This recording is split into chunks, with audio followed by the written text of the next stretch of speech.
Hello, hello. You guys know I got Joel backstage. Just need to do a couple announcements. You guys know Houston meetup's coming up, and Joel is going to be joining us. Matter of fact, let me share my screen real quick, just to give you guys the business, so we can get this party started. Nanny Puffins is in the house. Are you coming to Houston? I know you spend a lot of time in Oklahoma.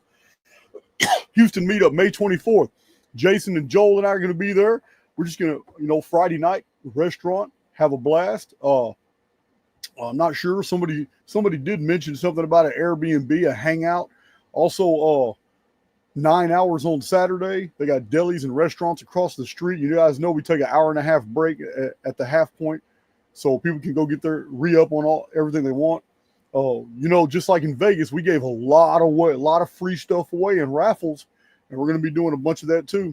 We're going to have a special raffle, and it's going to be like $5 a raffle ticket, but all the other raffles for a whole bunch of merchandise is all free, and it's got a lot of winners. So, yeah, this is May 24th. You can get your tickets. You can pay at the door. You can get your tickets online. You can, one of my moderators, please put the Archaix events at gmail.com, and they'll get the there it is right there on screen, Archaix events at gmail.com. So also, I am going to be a guest with many other guys. Apparently they've been planning this for a while. I didn't know about it, but I got a special place in my heart for Rise Above. I like those guys out of the UK. I like their community building. I kind of modeled Archaix meetups after what they do. I don't have the musical talent. I don't do all the stuff they do, but you know what? It's very similar. So shout out to Rise Above. They invited me. I'll be appearing virtually, but it's going to be a 3 or 4 day event, and I'll be appearing online. I think 3 or 4 hours. I'm really not sure, but I'm not the only one. They got a lineup here. Maybe you guys know some of these. Some of these might be familiar faces to you right here. I'm going to be, I really don't know. I know Martin Leakey. I don't know any of these other guys. I heard of Allegedly Dave. I see his name here, but I don't know who he is. I heard of him. I don't know who the others are, but you know what? It's all good, man. We're just going to get together, have fun, talk. I might not even talk to these guys. I don't know how this is going to get set up. If it's going to be I don't even know what I'm getting into. It's an unknown, but I don't care because, you know what? I intend to have fun and be respectful. That's all. So, Rise Above has a pretty cool thing right here. Now, before that though, and I don't have it accessible to me right now, but I will post it. I just received it today from Danny in the UK and Allie.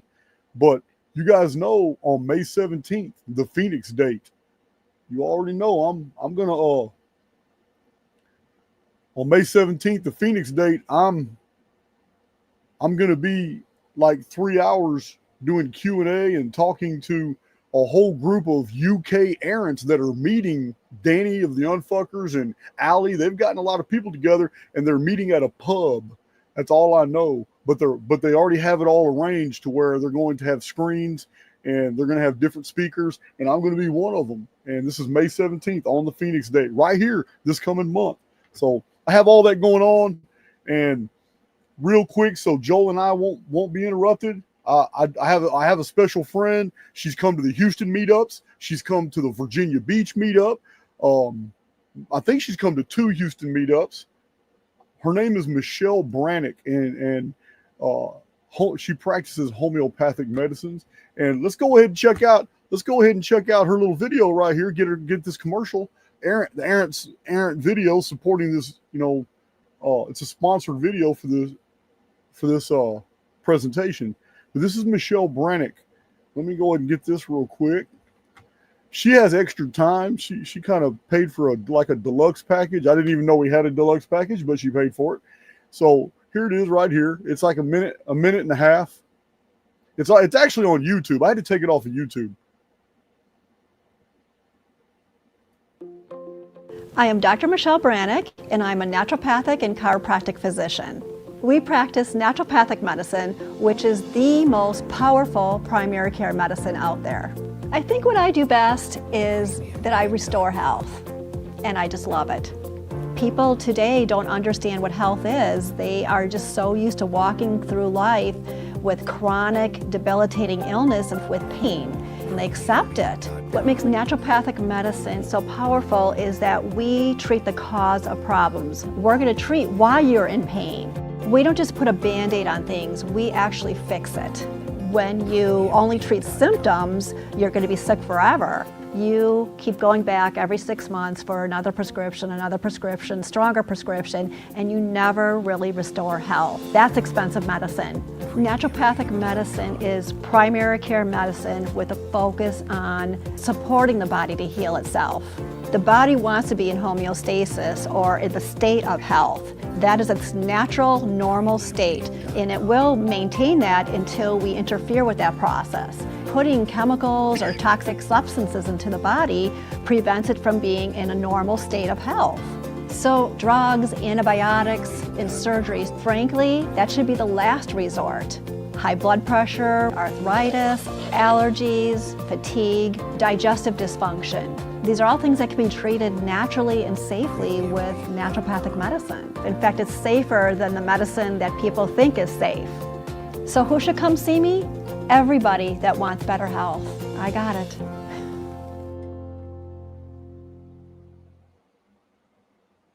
Okay.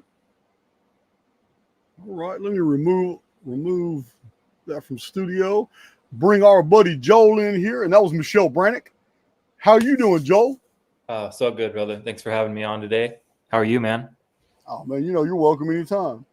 Cool. Love it. Love our chats, and yeah, you've been putting out a lot of work.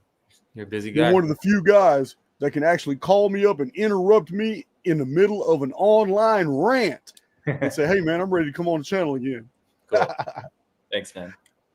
Dude, you have an amazing community, and both times I've hung out in Virginia Beach and San Diego, it was just such a great weekend. Like, so many cool people have gravitated towards this work that you're doing, man. So look forward to Houston. That's going to be amazing. Yeah, I don't mean to step on so many toes, man, but all I'm trying to do is separate fact from fiction. That's all I want to do. And when you're in this business, you can't help it. Totally. There's people who I mean, a lot of people who get frustrated and mad, they come back, Joel.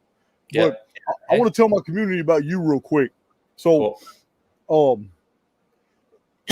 Joel and I have very fundamentally different backgrounds. But you get to know a man real quick when you're barefoot on the sand on the Atlantic beach for days on end, and you just don't have anything to do but talk.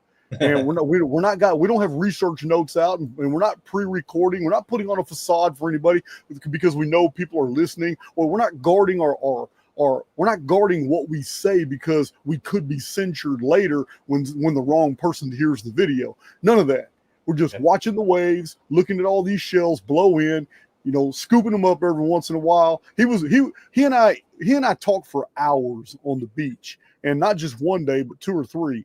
And you get to know somebody real well when all the filters are removed. And I'm going to tell you now, the beach is Joel's natural habitat. That's where he's in the wild. That's where he's designed for the beach. But yeah, man, we had a great time. Absolutely, man. Yeah, both. And San Diego too was beach time, and it was just so cool to have everybody in that environment and be able to have these conversations in private and not be recorded. And yeah, I'm glad we got to do that. Really appreciate it, man. It was good talking to Big John too about we were fighting over whether this shit was flat or round or what the fuck's going on, looking out at the ocean. And it's good that we're not fixed on any concepts. You look at it as a simulation. I look at it as a hallucination, right? Like, even though there's a simulation, it's still within inside of many layers of the onion, and there's no such thing as a hallucination. Anytime you're having an experience where you've seen things other than what is typical, you're just seeing energy and you're interpreting it through your filters. So people that, like, some of the people in your audience work with mushrooms or work with that side of things where they learn to hallucinate and control those hallucinations without getting spun out. And, you know, that's where I've focused on. Rather than information, I'm going into that side of things. And there's like downloads and explanations about this place, you know, that are very similar to some of the things you say, but they're just coming from a different angle. So it's all cool how we all learn.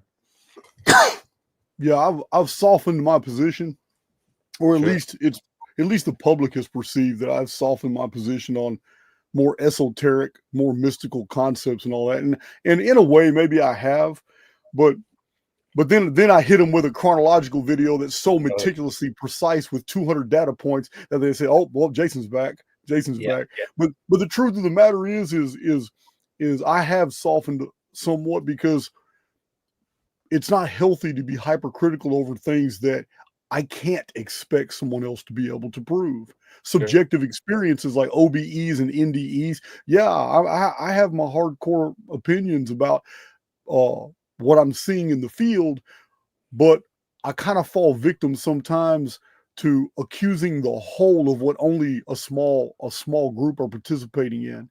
Yeah. And what I mean is, you know, when you listen to some of these OBE testimonies and NDE testimonies, there are some people grifting that community bad because they have found a venue where they can say whatever they want, and they can let their imagination build all these constructions. And because they've listened to 20 Archaix videos, they can navigate their narrative about what they experienced out of body and make it sync with what they're pulling from the field from other YouTubers. And next thing you know, they're huge. They're the next big. I'm not going to name any in this video, but there's already a couple people on my radar that have done just that.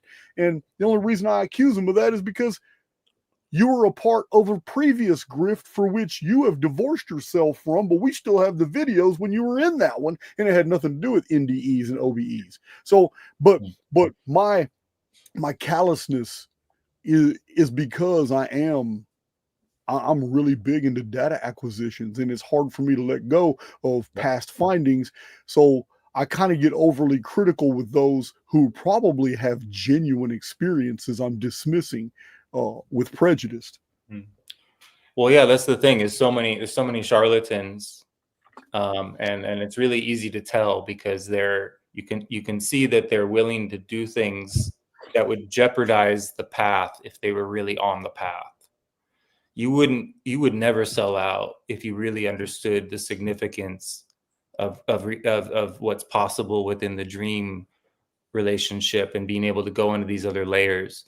And you wouldn't be reckless and teaching people how to do it without helping them to slow down, because it's actually dangerous. You could easily end up schizophrenic trying to do the things that I do. And I was lucky to read the Castaneda material to the point that I understood how dangerous it is. So all these people are putting it out there as if it's really accessible, and it's actually protected for a reason. And it creates a religious fanaticism when people that you're talking about, they're using the grift as just like religions do, as a means to hijack people. And it's vampiric, the attention they're getting.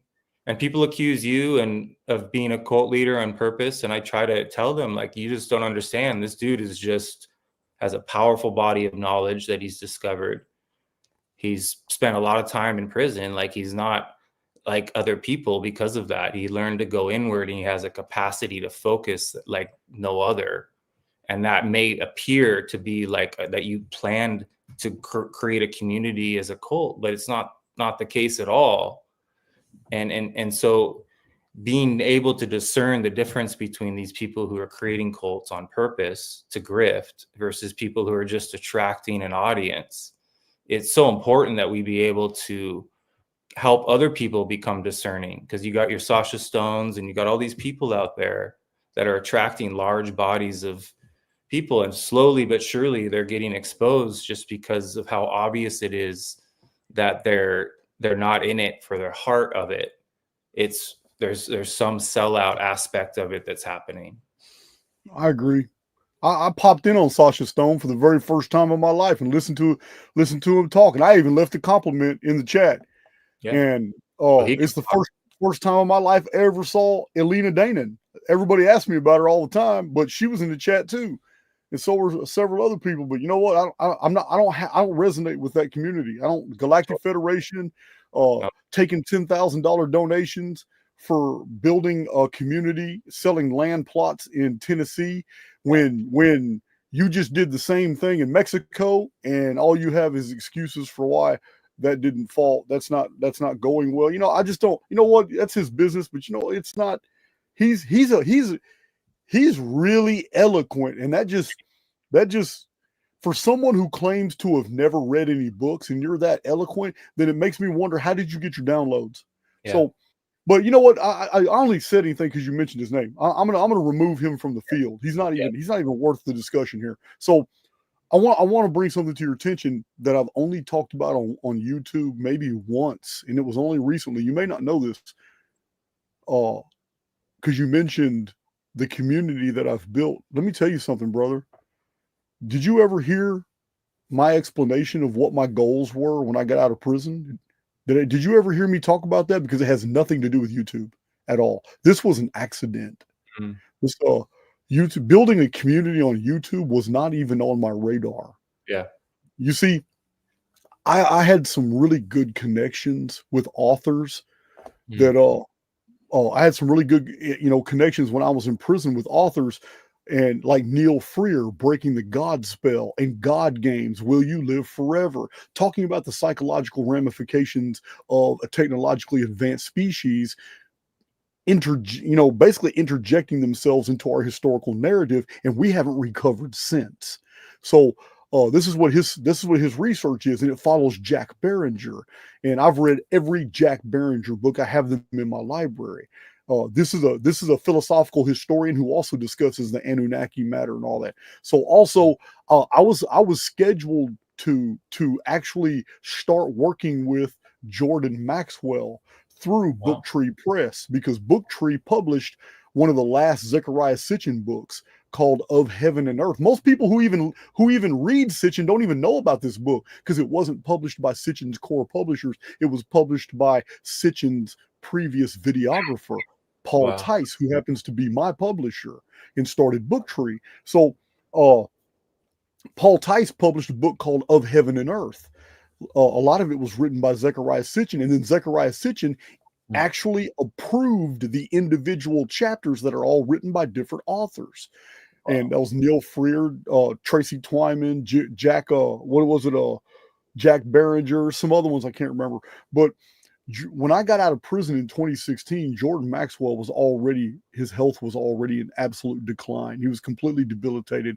And we never got, Jordan Maxwell received my book, Lost Scriptures of Giza, when I was still in prison, and he told Paul Tice he was very impressed with it. He wanted to talk to me, but I was still in the joint. And the whole time that I'm in prison, I am preparing for a literary career. I got 4 publishing contracts as a convicted felon by a publisher that's never published a convicted felon ever, and since. Now I got 6 publishing contracts for Booktree. But all I wanted to do was the lecture circuit. I was fully prepared upon my release to do the lecture circuit, promote my research in books, and maybe debate authors that had opposing research. This was what I thought this is what I thought I was going to do for the rest of my life. But, when I got out of prison at 43 years old, I realized, well, shit, it's pretty hard out here. I got to make money before I do any of this, because the royalties I'm making off my books aren't going to carry the lifestyle. So that's what happened to me, Joel. I ended up building my own companies in Paradise Rock Gardens. And next thing you know, I'm watching YouTube videos, and I said, well, if these guys can put this together and this research sucks, maybe I can put together a couple videos on the Phoenix phenomenon. And that was my very first video. Oh, cool. It was on the feed. It was like 45 minutes long, and it started something. And then, so like, I just wanted to say that, man, I never intended this. YouTube wasn't even on my radar. Awesome. Yeah. I mean, that's how I think if you're listening instead of manifesting, then there's a guidance system that kind of presents things to you at the right time. And then that way it's not like a mental thing. It's more like you picked up on an opportunity, and you realized. And the same thing with me, like I'd never planned to share. I was going to be private about everything I do. And that's very typical of this kind of work that I do, is to keep it private, because it's a strange thing to talk about, you know. But I got called. I'd never had any plans to share anything whatsoever, but people found me through these conversations I was having online during COVID and shit, because I was trying to find like-minded people, because I was in Seattle and everyone went along with it. I was the only one in Seattle not wearing a mask. People are yelling at me, and you know, I was just like, I went online to find community, because everything just kind of revealed itself. But yeah, I got asked by many people to start sharing, and that's why I did. And if it wasn't for you and Alex Zek and Kelly Brogan, who've interviewed me, I wouldn't really have, you know, much of an audience. And so I really appreciate people like yourself that are willing to give small channels a chance to meet other people. Because now I have workshops, I have, you know, online courses I teach, I do one-on-one mentoring, I help people to work through stuff in ways that I think is better than therapy. So it's amazing to meet all these people from all over the world. And then the fact we all get to meet in person, like coming up in Houston and stuff, is just, there's so many great people in this world, even though there's a lot of people that are asleep. I don't think that's a problem. I think it's perfect setup for us to all find each other and to learn together. I agree. I love the meetups, because you never know who's coming. I'm always amazed.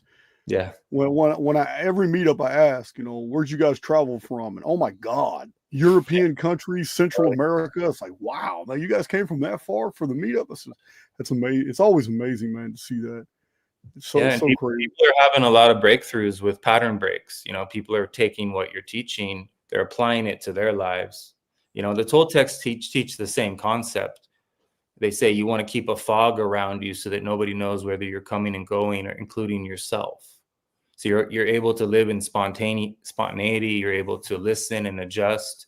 Like you say, you wake up in the morning and like something's got a hold of you and you have to go after some information. You're being guided. Not everybody understands that, or has experience with that, or is even open to the idea that such a thing is possible.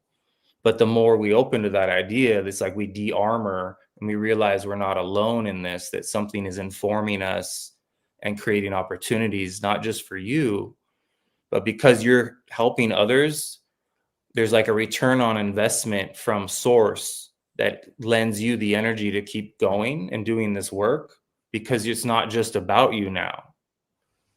Do you feel that sometimes? Yeah. And the point you made, well, the quote, you just really quoted an ancient philosopher earlier.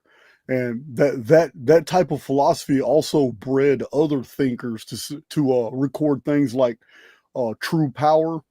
The true spiritual power in a world of darkness is to go by unexpected ways. Yeah. To never let others, even your friends and family, to never let them truly know exactly what you're doing, and to have the world measure the rhythm of your ways by your effect. And not obiter dictum, not any rhetoric or anything coming out of your mouth. You should always be judged by the effect that you bring. Because the mouth will say, "Oh, that's social media is full of that." What do we have? What have I brought into the field recently that's just catching on everywhere? Dunning-Krugers and barf parrots. Yeah. That's what barf parrots are. Yeah, yes. They make a living on social media just barfing up all kinds of stuff, and allowing all the Dunning-Krugers, people who think they're a lot smarter than they actually are, and the Dunning-Krugers get out there and they're unleashed on social media, and people fall for that crap, and the barf parrots let them do it. Yeah. So, but yeah, that's a philosophy. I can't remember exactly how you said it, but yeah, to go by unexpected ways. And another one is walk unfrequented paths. In anything you do, don't go the way of the mainstream. Never go never go the paths of the collective. Make your own way, and you're going to see whole different parts of the world. Yep.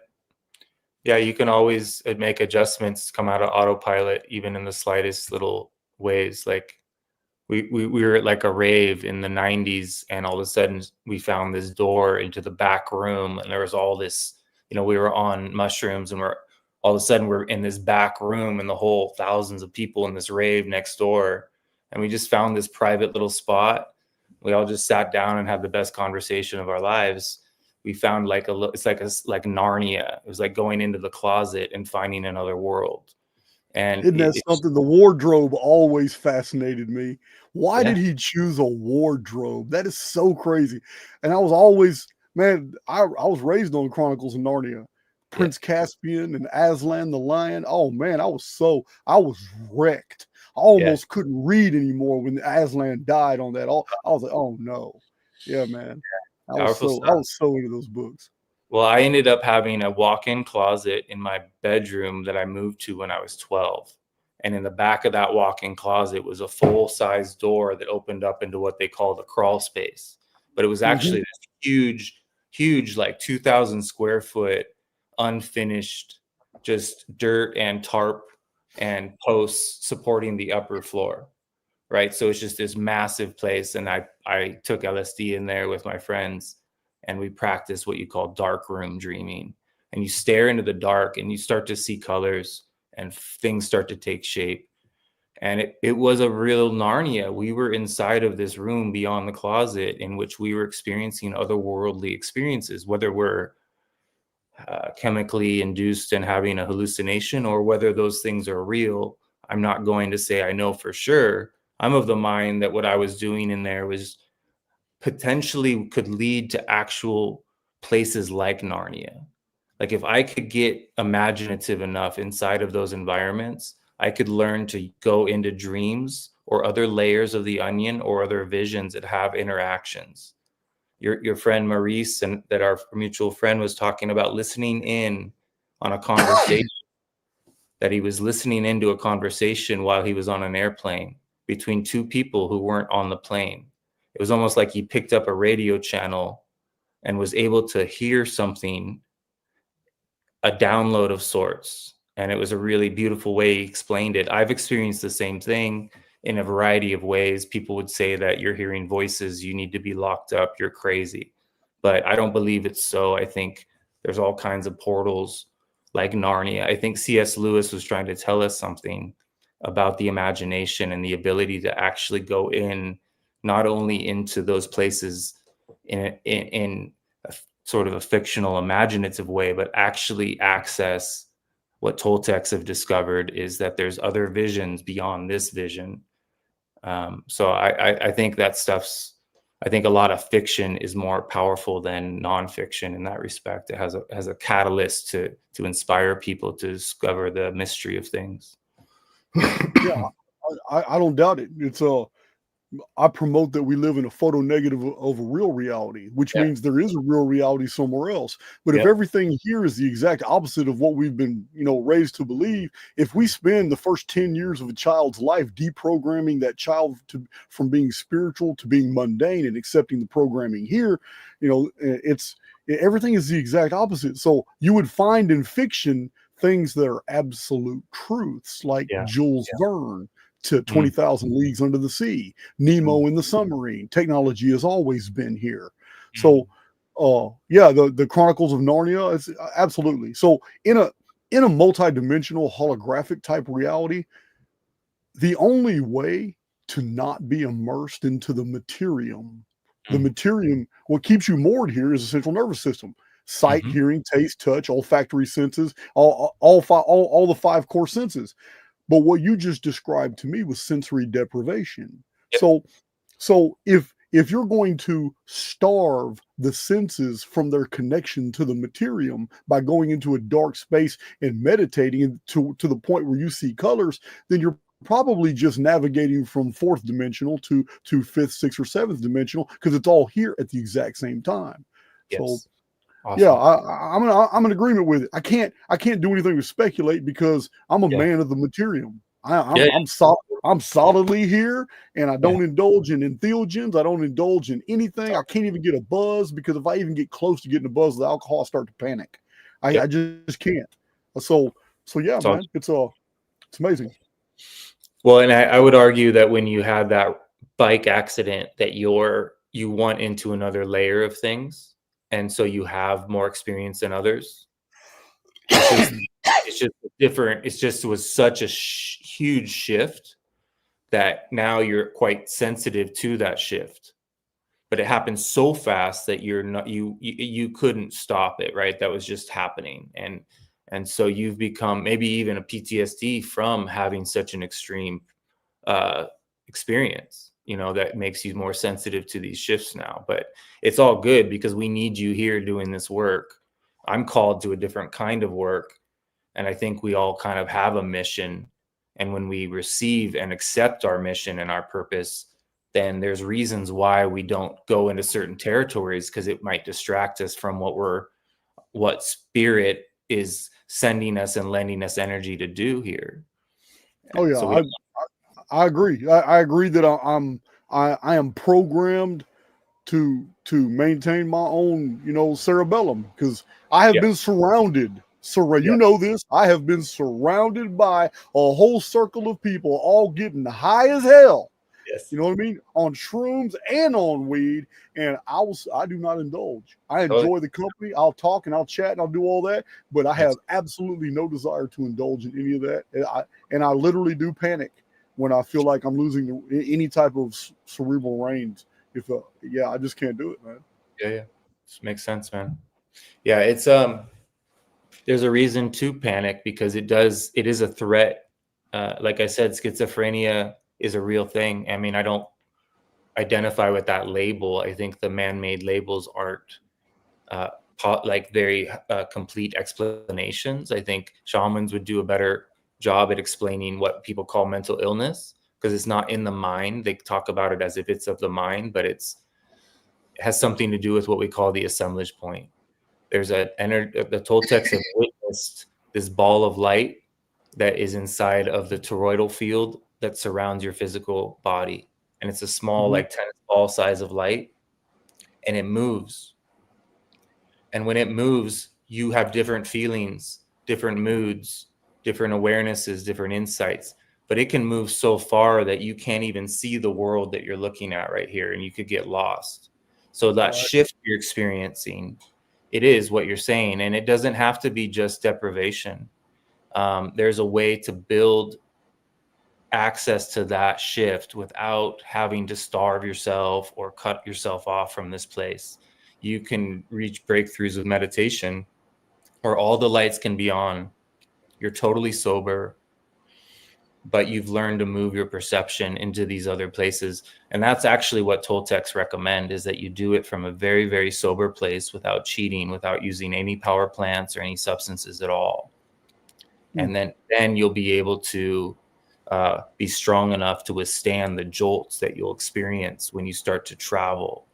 And so we used to be perceptual travelers, and the Toltecs say something arrived here, and it interfered with our ability to do so, and that it's been basically feeding off of our fear and hope by creating these programs, religions, and systems to hijack our attention. And so you're helping a lot of people realize that it sounds like the Toltecs are referring to the moon. Yeah, I mean, I wouldn't be surprised. It's such a powerful thing, like the power of the moon at night when you're out there on psychedelics and being able to see in a full moon night. Like, there is an energy, like on Halloween and certain ritual times of year, like there's a lot of sorcery in this world, and people really do worship. They worship moon, they worship Saturn, they worship these things, and are in communication with some forces that are controlling their thoughts and getting them to do things, I think, as sacrifices to these.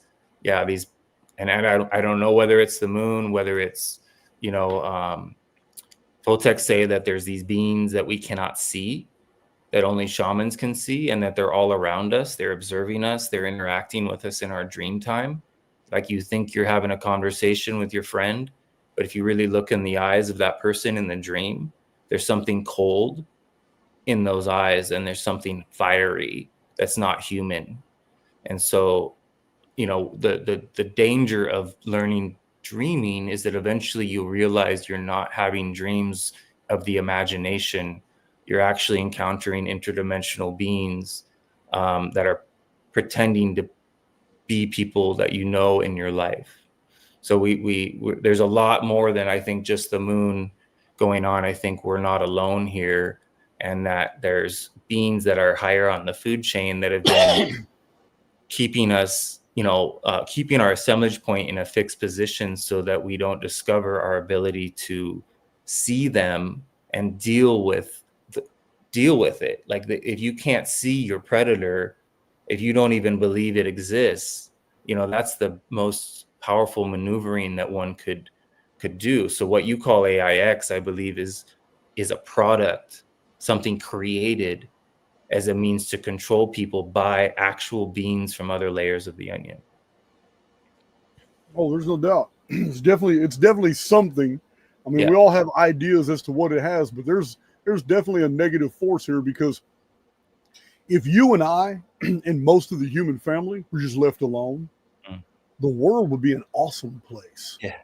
Real fast. Yeah. Because if it wasn't for, in my opinion, it's a certain group of agitators who have over thousands of years perfected the art of the scapegoat, and they're always pitting other cultures and races against each other while they kick back and reap all the benefits. But even that may be structured programming, scapegoating them. I don't know.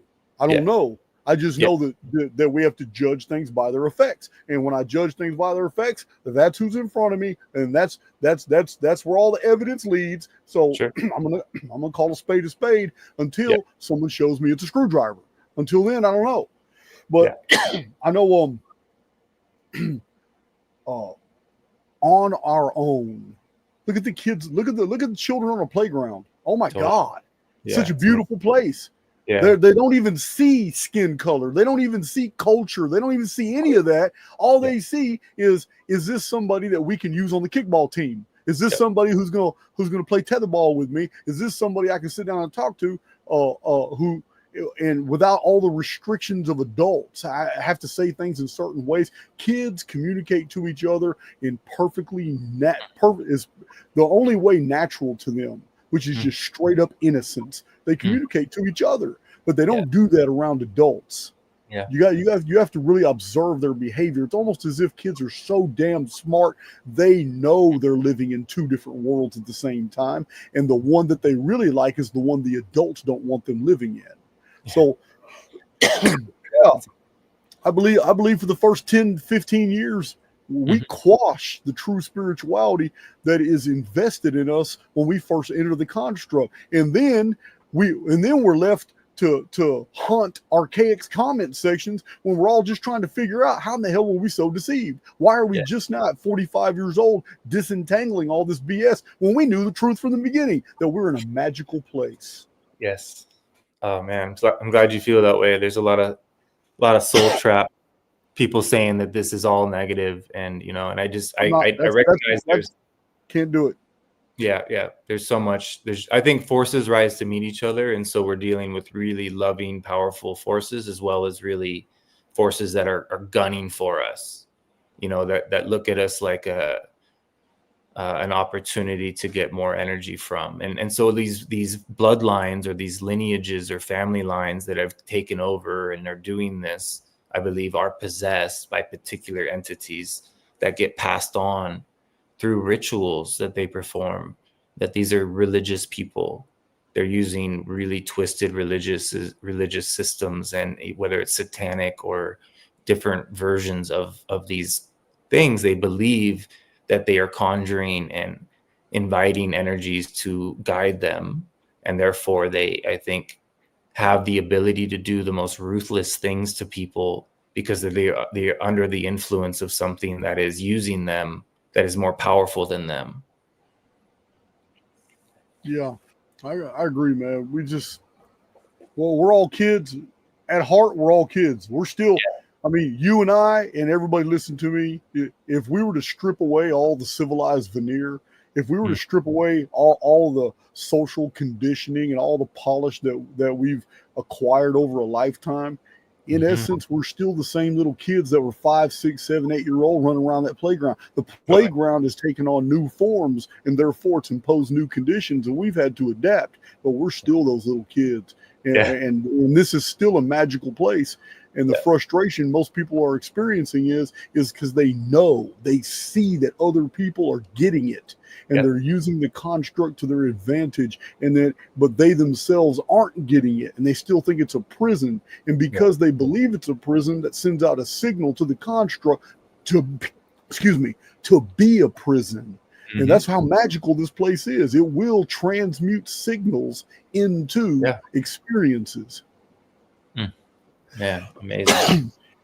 Yeah, dude, I get to teach little kids martial arts like 5 and 6, and I help them like get quiet before we go into it, and just to see they're opening their eyes, and they're just so curious, and the way they respond to like learning how to strike, or they're just inside of the most unique awareness process. And imagine a life in which that was supported instead of squashed. It's just so insane. It's so inverted. Everything we do basically here is the opposite of what would be beautiful and harmonious.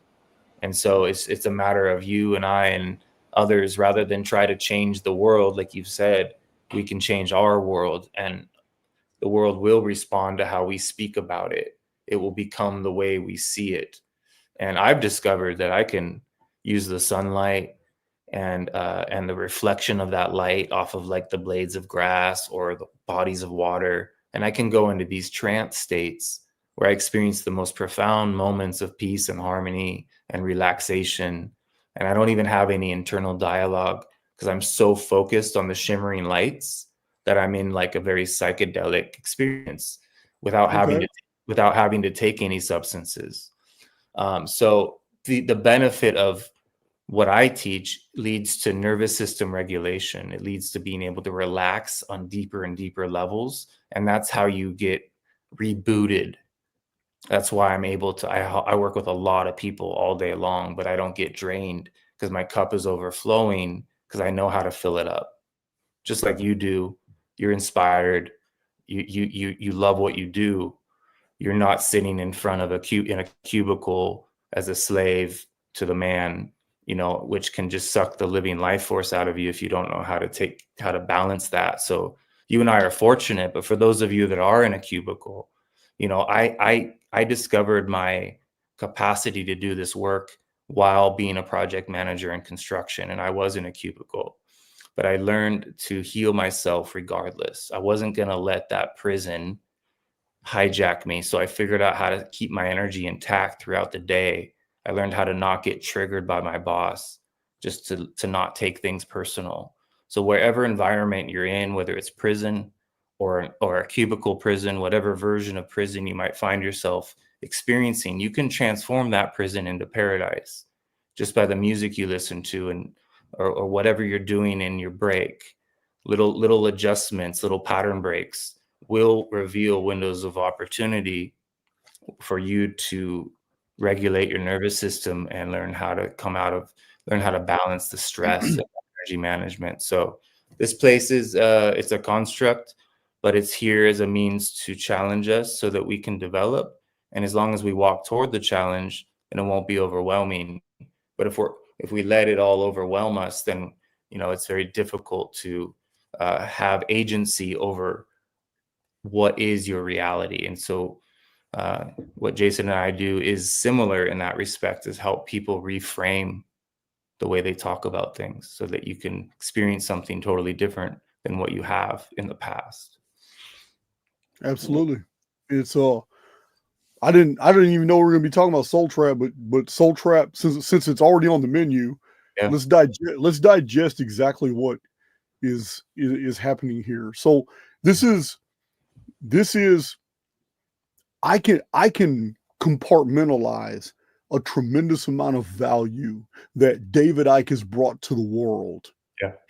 He is a special soul. I don't care about if people have connected him to people that are nefarious or whatever. I judge things by their effects, and I've read the man's books. And in his books, he says things that are so spiritually profound that'll shock you. And just the few spiritual things that he says that I find such great value in, and I quote him, especially on my X feed. I said, listen, it can do away with a bunch of things that I find that may be an error. He's a human. He's gonna mess up. Yeah. But And yeah, he's taken on battles for which I don't believe that he was ever supposed to take on. He was supposed to be a man of the people. He was Mm. raised through the 80s and through the 90s, and his message was profound, and they hated on him. If you remember David Icke's early years, Mhm. the entire social, there wasn't really much of a social media. It was just mainstream media and radio. Remember, radio ruled the world, you know, in the 50s, 60s, 70s, 80s, and early 90s. So the internet is the reason why like Coast to Coast has lost a lot of its value, you know. So, but Coast to Coast with Art Bell and then later George Norrie used to be the shit. Everybody Yes. used to listen to that. And I Yes.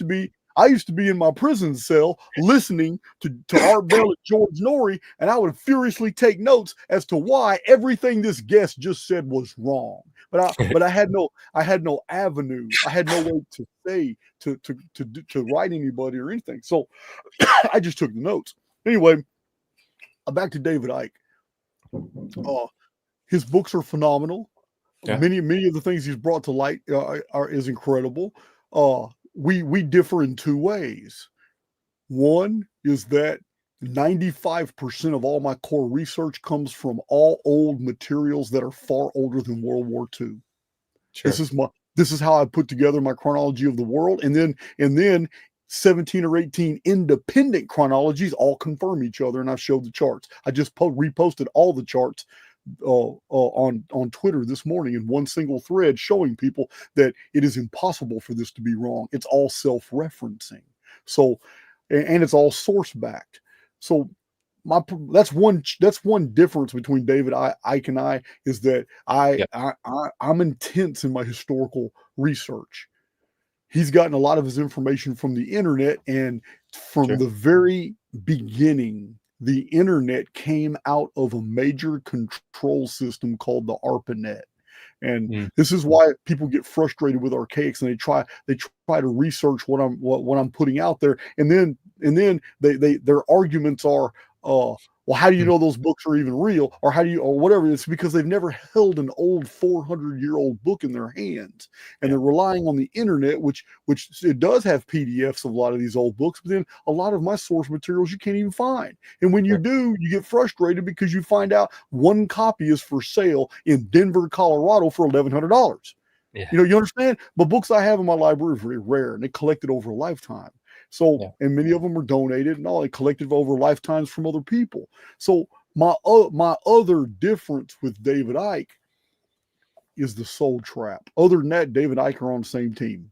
Yeah. But Soul Trap is a big enough difference to where I need to keep my distance. Mm-hmm. The reason is because spiritually it's toxic. What you're literally telling another immortal soul is that you believe that the oversoul that built everything and created you, and that you are tapped into you. We are always moored to source, whether we think we are or not. But we're always moored to something outside the construct that does care for us.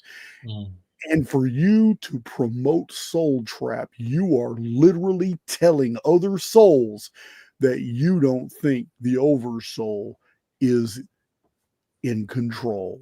Yeah. And to me, that's blasphemy. It's absolute blasphemy. And this is where these simulacrums come into. I don't believe this is the only one. I believe this is one of many. And that in here, it's a temporal experience that's made to feel like it's gone on for lifetimes. But even history is background programming. If history was amorphous, there's no way I would have been able to document so many ancient calendrical and chronological systems and then synthesize them into one single cohesive format, and not one year is wrong on when there's tangential intersects. There's not. So we're dealing with structure. Structure implies that it's controlled. It's all controlled. So and it's Soul Trap takes that away. Soul Trap literally turns God into something that made mistakes. Well said, man. Yeah, it's and I don't think David Icke, that doesn't mean just because he's promoting something that is detrimental doesn't mean that he is controlled opposition, in the sense that somebody is influencing him to Oh do yeah, I that. would never say that. I would never say that. Yeah, Yeah, people say that about me because they differ with my opinions and right. they differ with my research output. Yeah, I'm controlled opposition. That's what's levied against every single person Yeah. who disagrees with what you're putting out. Yeah. And I'm not saying there aren't people out there that are controlled opposition. I mean, there's plenty of that as well. I just don't think that everyone is, just because they, some people have a powerful energetic field and they're capable of becoming well known because of Mm-hmm. it. Yeah. And so just because they advance really quickly and get discovered, that's not comparable to other people. You can't say, oh, well, they got supported by the CIA because they blew up so quickly. That's not necessarily true. Some people just have the capacity magnetically. It's like in their genes, they're designed to do this work, and the doors open for them to, like when you went on Santos, boom, what a huge explosion. I wasn't watching Santos, but for some reason that day, I got called to watch Santos. You know what I mean? And I wasn't the only one. A lot of us weren't wanting to watch Santos for a while, and then all of a sudden, for some reason, we're there that day when they had you on. Yeah. You know what I mean? So it's like we get pulled to certain things because these are like contracts. You and I were meant to meet, and these are certain like what we call appointments with knowledge. And that we're in an intelligence. There's an intelligence, a guidance that guides souls to connect, to do work together, to have conversation, and to sharpen each other. Right. Right. So somebody mentioned Micah Dank. Calm down. I messaged Micah Dank this morning and he responded. I believe he responded, but we've been engaged on X. We're good. He's coming on the channel. I just sent him Big John's email this morning. So yeah. Quit blowing me up about Micah Dank. He'll be on the channel. Have you gone on? Sorry for that interruption. Have you ever been on X Spaces yet, where you get on and talk to everybody? I don't even know how to do that. Yeah. Listen, man, I told you, man, YouTube was not my future. I told you, man. People think what's crazy is I do all my own thumbnails. All my videography is done 100% by me because I'm responsible for what gets put on YouTube. I don't let anybody on my team help me with my videos at all. Yeah. All graphics you have ever seen, all music you have ever seen, except for a couple songs that were donated to me by Grendel Dark and Max Egan. Everything is done by me because I have to be responsible for this content because YouTube is real restrictive. You got all kinds of boxes you got to check in order to be able to upload content. And because YouTube doesn't really censor me because I don't deal in pronouns. I talk about the Jews. I talk about Jewish history. I talk about Zionists. Talk about what they're doing, but I'm not talking about Gaza and what they're doing right now.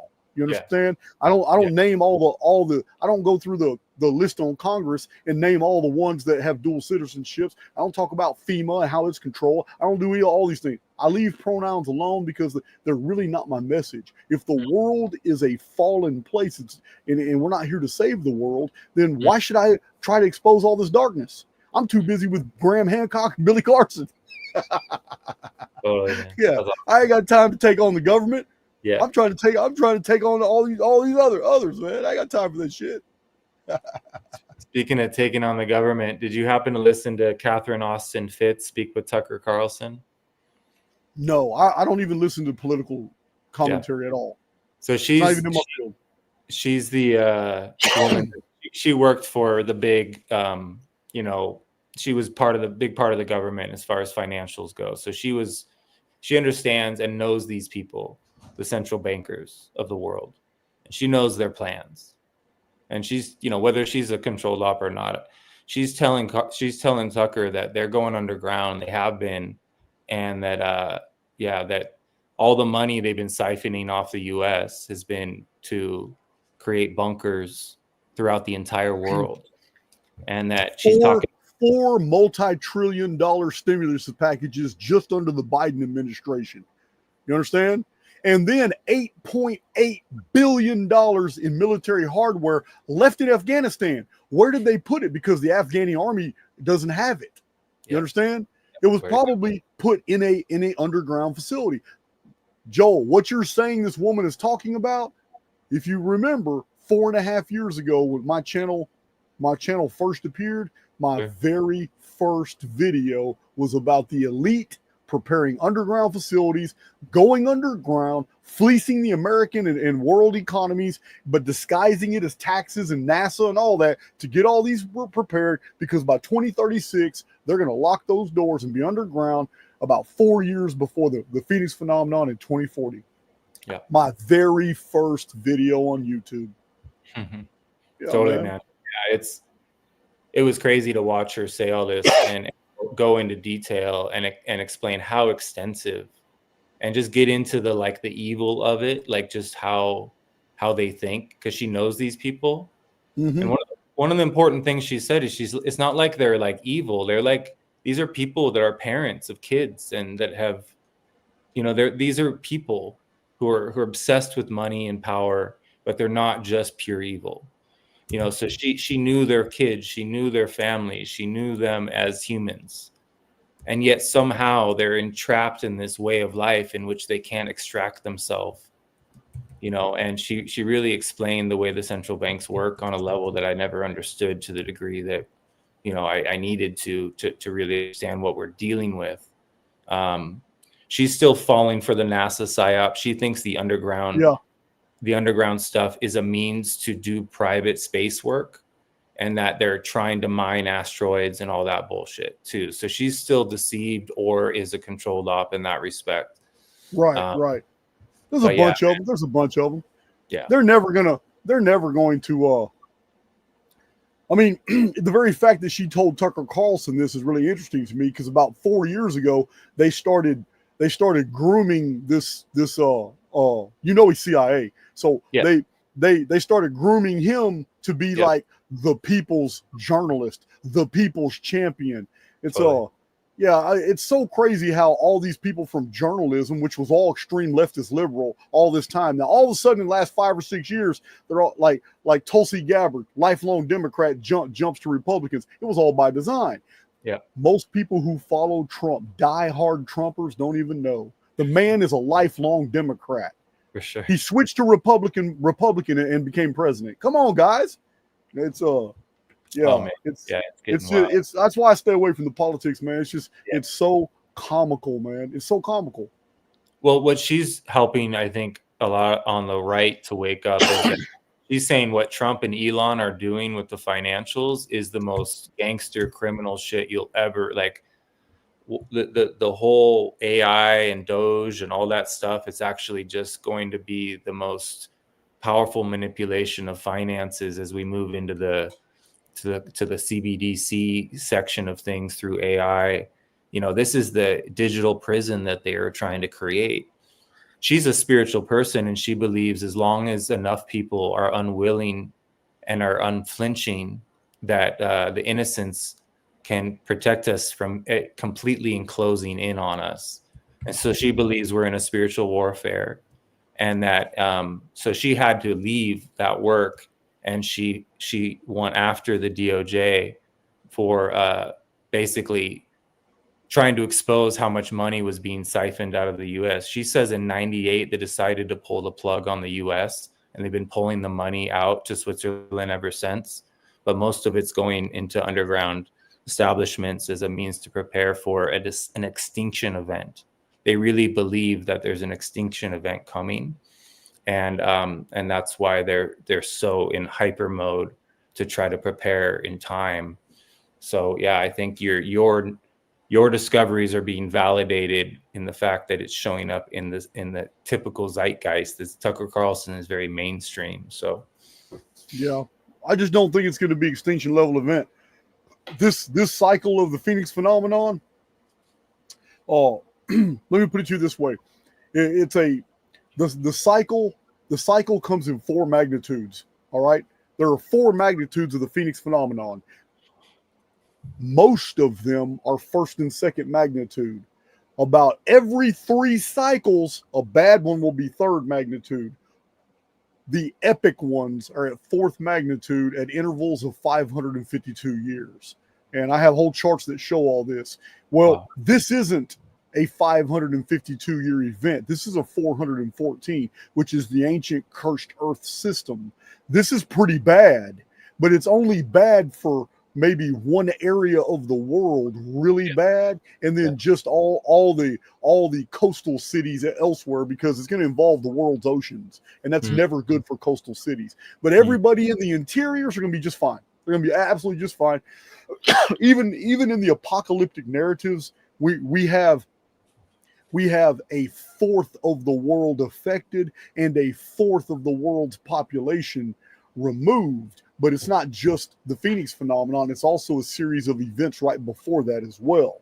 So I think when the elite are in their bunkers and all that, and they come back out after 2046, because they're very well aware of 2046 as well, which is a completely independent phenomenon that's very well documented as well. So as a matter of fact, NASA has people like Ben Davidson and there are others like Douglas Vogt of the foundation that he has. I forgot what it was called. They all targeted 2046, but that's because they're seeing a whole different data set.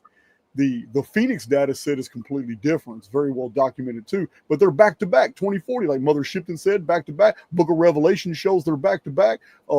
Nostradamus painted a picture, and in his date index, he even has 2040 and 2046 back to back. And he even says 2046 is far worse than the event of 2040. He literally says this.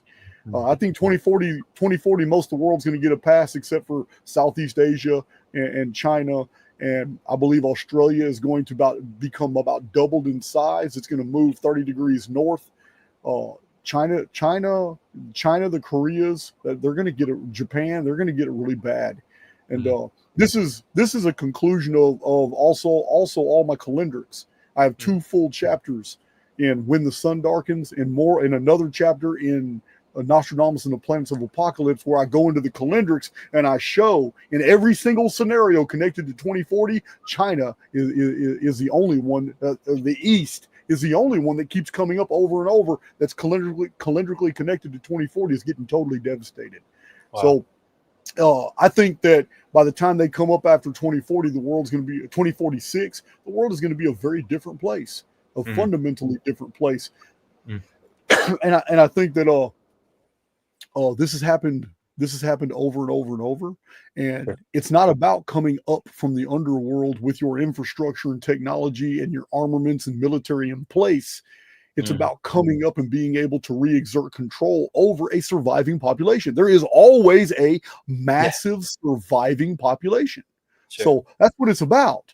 So this is the only thing that even makes sense to me, Joel, in 1902 and 1903 and 1904, and then 1764, 1765, and 1766, these 3 years in the 1700s and these 3 years in the early 20th century, it is inexplicable how many companies, bureaucracies, governments, inventions, new translations and new volumes of encyclopedias, books, whole libraries, a massive amount of wealth just flooded the population inexplicably right after these Phoenix years. And the only thing I can think of is that even new translations to ancient texts, new books of Enoch, new translations to the Enema Elish, new archaeological discoveries, artifacts that we've never heard of before, but all of a sudden they appear in the field. All these things discovered in 1902 and 1903 blows your mind when you see the full lists. It's only explained as if these were already preserved and protected in underground repositories that survived. And then whoever these people are that keep going underground, they brought these things back up into the public attention in these years. It is just, it's mind-boggling when you see all this evidence. It's crazy. Yeah, it's amazing that we live just long enough to sort of kind of understand like what you've discovered based on how long we live, and the 138 thing versus the average lifespan, and how you have to trust in something a little before your time and to predict something a little ahead of when you might, it's just strange that we're inside of this opportunity. We have a short period of time to figure out what's going on. And, but it is interesting that so many people are waking up exponentially. for those of us that are able to do this, there's something happening. There seems like there's support, that there's, that we're meant to go through this process of seeing through the deception and being able to investigate things from a sober perspective and there's only so many explanations that can be reached, and eventually there comes down to one, right? There is a truth, and it's just a matter of extracting yourself from all the philosophical and spiritual stuff to get to the truth. Like even Toltecs say, we're not spiritual, we're energetic and practical. We're scientists of energy. We're not making shit up. We just figured out how to look at things from a different angle and talk about the energetic side of it. We're not taking away from the fact we're in a phantom construct and that these forces are controlling us. It's a very disturbing thing to be a shaman and be able to see through the veil and understand the forces that are looking at us, because they're cold. We're dealing with something that is ruthless and is willing to do whatever it takes to achieve its goal of being able to harvest our loosh. So I'm just because we're not in a soul trap doesn't mean there's not harvesting of energy. There is a way out of this place. And the way to do that is to not let yourself get harvested by these forces that feed off of your fear and hope, or your false realities. People that are under false premises, in my opinion, are under hypnosis. That hypnosis is a form of keeping people as a source of food from these forces that we can't see. But when you break free of being fed off and you stop getting into conflicts with partners that are unnecessary, you stop letting that loosh energy get taken from you in toxic relationships.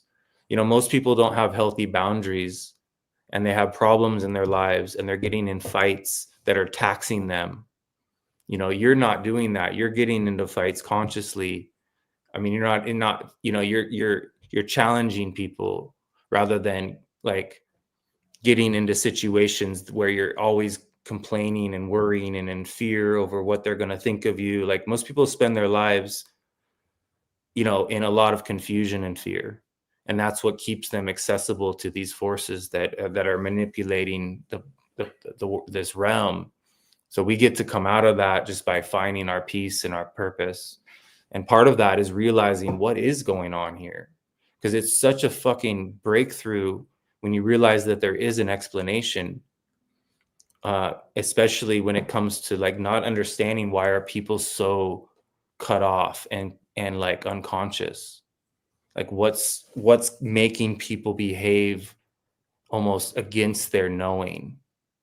And so you start to study humanity almost like an anthropologist, and you start to understand, there's an intentional force and intentional indoctrination occurring to make sure that we don't ever discover what is occurring, because that's the only way you can control people, is when they're unaware of their circumstances and their situation. I agree. I'll also admit that my own interpretation of soul trap may be too restrictive. It just might be. Now, my initial interpretation was something that I had heard from a few people and it was the model that as soon as you die, your soul is offered the opportunity to go toward the light. And I guess there's another opportunity, go just stay in the darkness or whatever, or go a different route. And if you go toward the light, that's the soul trap. And to me, it sounds like this is Tom and Jerry. Is this Tom and Jerry? This doesn't even make sense to me. Why would an oversoul put me into a situation where my ethics and my morals are supposed to, I almost said orals. Say my ethics and my morals are supposed to guide me through life, so other souls can see the rhythm of my ways and ascertain if they want to buy my model, if they want to engage with me, if they want to interact, if they want to learn from me, or if they want to teach me something. And I go through life with these interrelationships.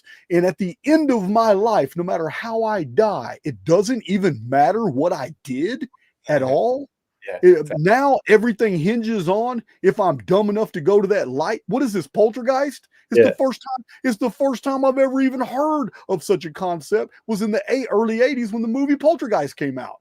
Yeah. You know, don't go to the light. And she goes to the light. She gets trapped at the television set and all that. So I'm making it comical, but that was my perception of what Soul Trap. Now I'm starting to find out that, man, maybe Soul Trap may be a little bit more sophisticated. Or we need to change or at least modify our definitions or our understanding so we're on the same page.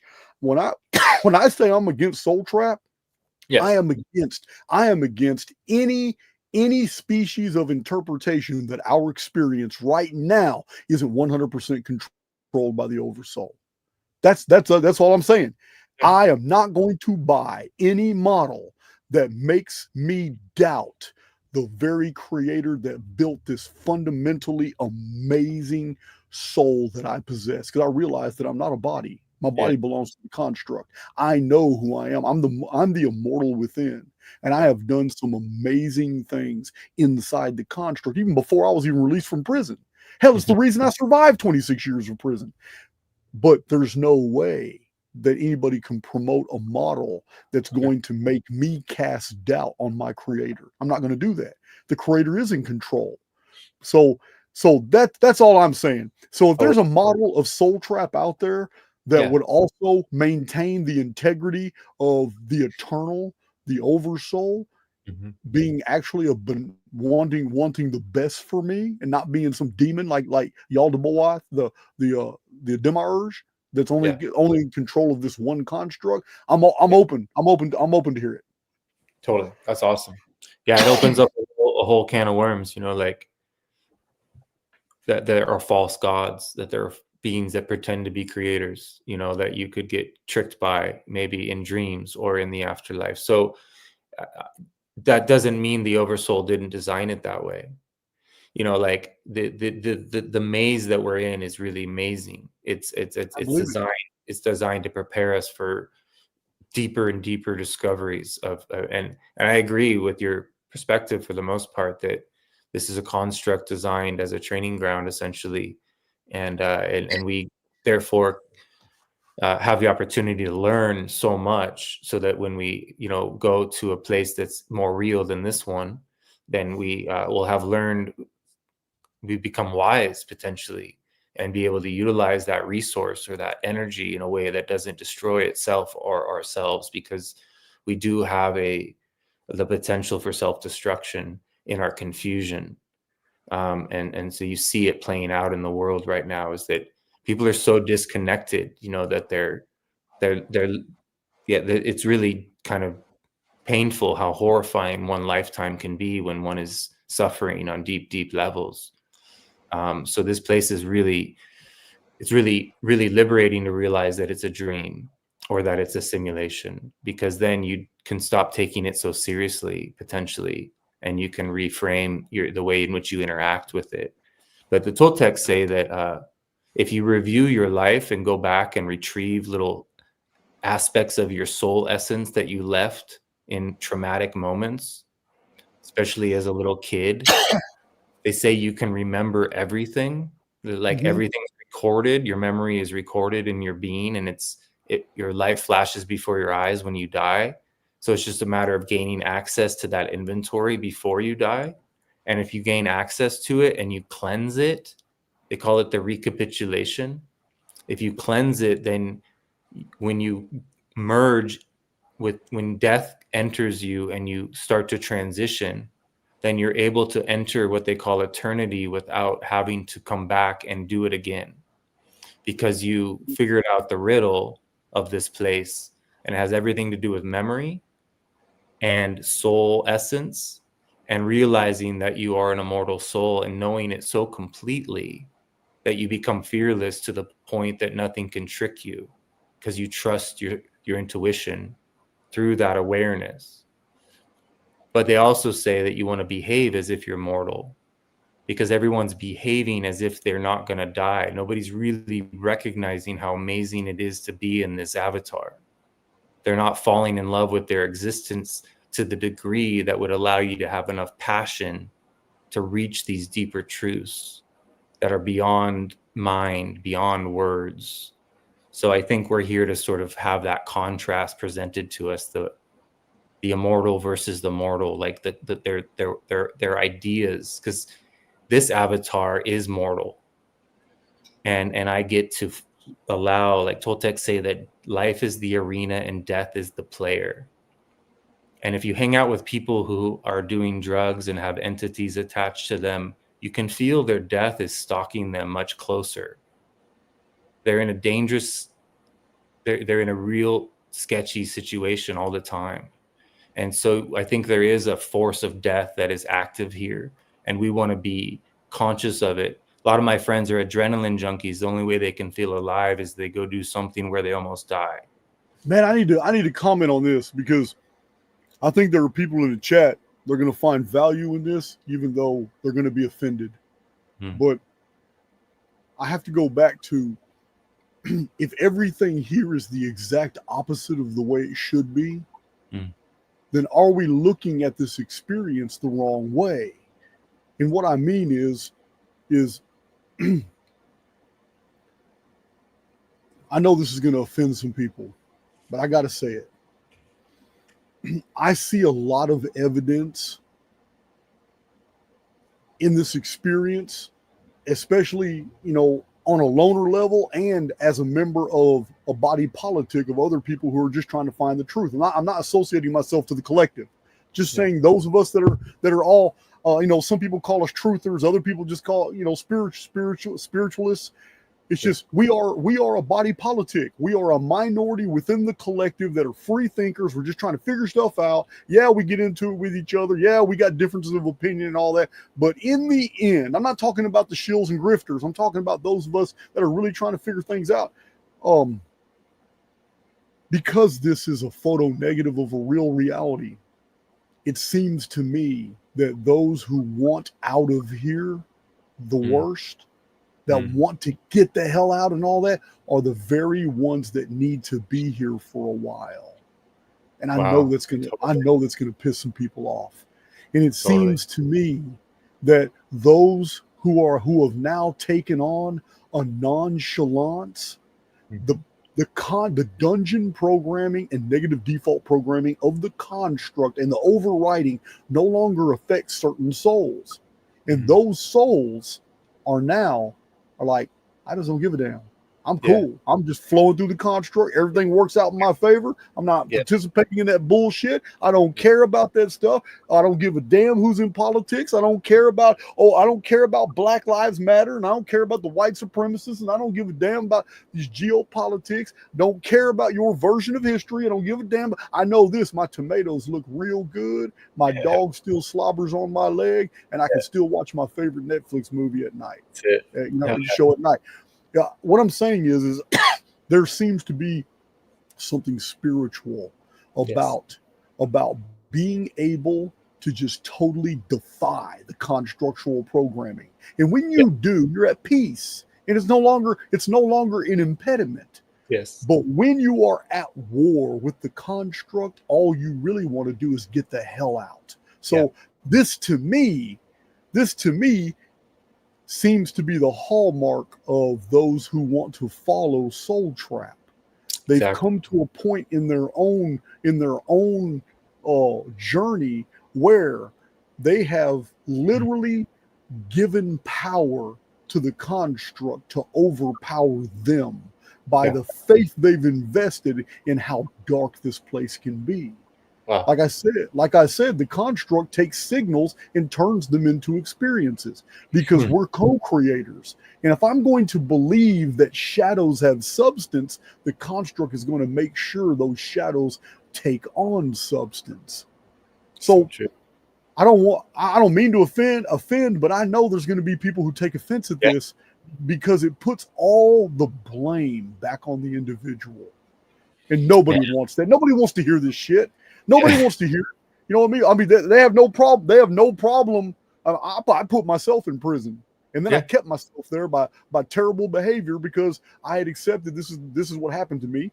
And I did a whole bunch of stupid shit in prison. I even got more sentences in prison, more time while I was there. And I did it to myself. But very few people ever want to just sit back and say, damn, you put yourself into a situation and you need to suffer the consequences of your action. Nobody wants to hear it. But when it comes to soul trap, it seems to me these are individuals who have literally empowered the construct against themselves. I'm so glad you said so important, because you know, a lot of people in their early stages of learning about certain concepts, like, or hearing you say break free or die trying, they might associate that with, well, this place is bad and I need to get out. And they don't expand upon what you're saying, because what you're saying is break free from the hypnosis and enjoy your existence, so that you don't have to, you have choice, that you're not unaware of what's going on and all the different ways in which we can become free. But yeah, a lot of the wounded people that come to me, and I'm a wounded person myself, and I have someone I go to. Yeah. But when they come with certain wounds, you know, a lot of them are saying what you're saying, and a lot of them listen to Howdy Mikowski, who's pushing Soul Trap, and they're meeting with him and hearing this sort of, and I don't even know the guy. I have no idea, but it's just unfortunate that people are gravitating towards things that are scaring the shit out of them, to the point that they're, you know, not able to enjoy their time here. And then, you know, because it's through the laughter and the irreverence and being able to make fun of yourself and realize that you created this. You know, we call it existential kink. Whatever is going on is what you chose. You wanted this for some reason. On some level, you're addicted to suffering, like all of us. You're a masochist. And on some part of you has chosen to suffer because it's more familiar than being free. So freedom requires a fearlessness that most people don't have as of yet. But I think there's a wave of fearlessness coming. I think courage spreads like wildfire when it's needed, and we're going to see a surge of a lot of people healing in the way that they perceive things. I agree. Victoria makes a comment. I think a person can be aware of the darkness of this place, yet simultaneously detached from it. Absolutely. I'm 100% in agreement. Many times I'm that individual.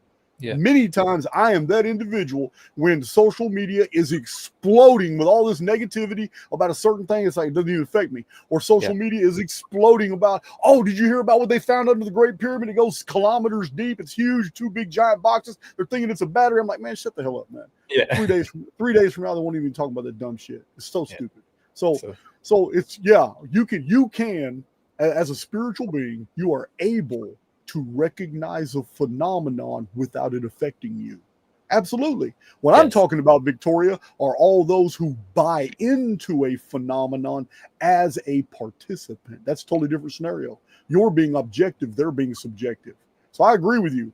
But the problem is the collective is highly, subjective.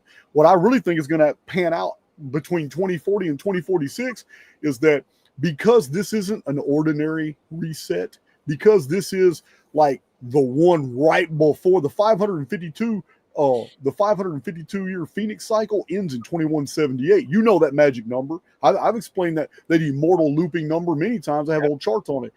That's huge reset, 138 years after 2040. But I think that what's going to happen is going to be very different than all the resets that are in the programming before, because this is the big one. This is the big one that's going to loop the whole construct back, and a bunch of people are going to make their exodus. But I think the elite are still, they're not acting as spiritual beings. To hide in the underground and underground facilities is still reacting to the carnal dungeon programming and defying everything that is spiritual. I think they're going to find something totally different this time when they resurface back after 2046. I believe, and I can back this up with scripture. I can show individual passages, eschatological reference to this scenario. But I believe that when they come up this time, it's not going to be like 1902, 1764, 1626. And those were minor ones. There was a big one in 1626. But change the maps of North America and everything, but it's not going to be the same. Because this time when they come back to the surface world, they're going to be dealing with a people who have fundamentally changed. Now their avatars have taken on spiritual capabilities that humans haven't been known for before. Huge changes in human physiology are going to happen because right after the Phoenix brings the vapor canopy, then Nemesis X comes and puts us back on the Nemesis plane. And then if you read 1st and 2nd Esdras and those prophecies, and you put all this together with the fact that there's going to be a generation in the Revelation that is untouchable. It's untouchable. There's a generation in Revelation that are going to perform miracles. They're going to speak. The rest of the world is going to be in awe of them. And the campaign of the Antichrist and the false prophet is against them and their message. So it means they must be very, very powerful, because the beast, the 7 kings, represents those that are hiding underground. And in Revelation, that's where they come from, the deep, and they come back up. And when they do, and they invade, the collective, they're feeling the brunt of this, but there's another force here. And Revelation identifies them, the last ones, as the 144,000, which happen to be the exact number of the final blocks added to the monument of man, which is the Great Pyramid. Shepherd of Hermas text shows you the building of the Great Pyramid was with stones, and each one represented a soul of man, and they were incalculable. But once the monument was finished, it was faced with beautiful, perfect cut stones that were way better than the ones that built the monument. And we know those are the white limestone casing blocks. They were done to mirror polish perfection.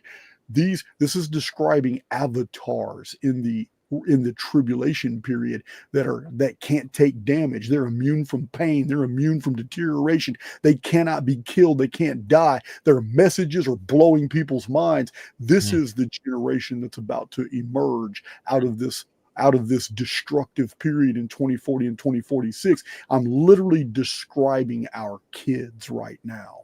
This is who they're going to become when all this happens. And when the elite come back from underground, they're going to find a totally different world, not one they can just take over, one that they have to campaign against now. And this is the story that unfolds in Revelation. That's totally deep, man. It's deep.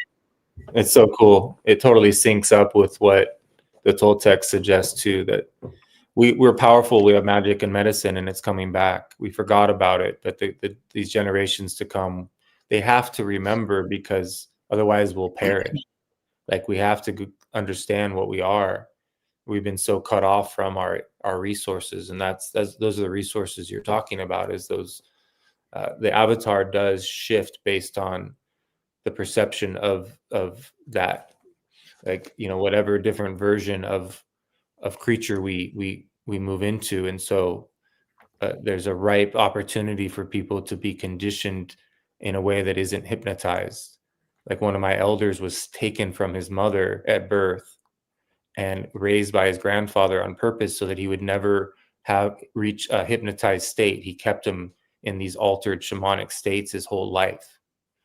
And so some Toltecs do raise unique people, and it's really difficult because it's hard to be not hypnotized here and function here.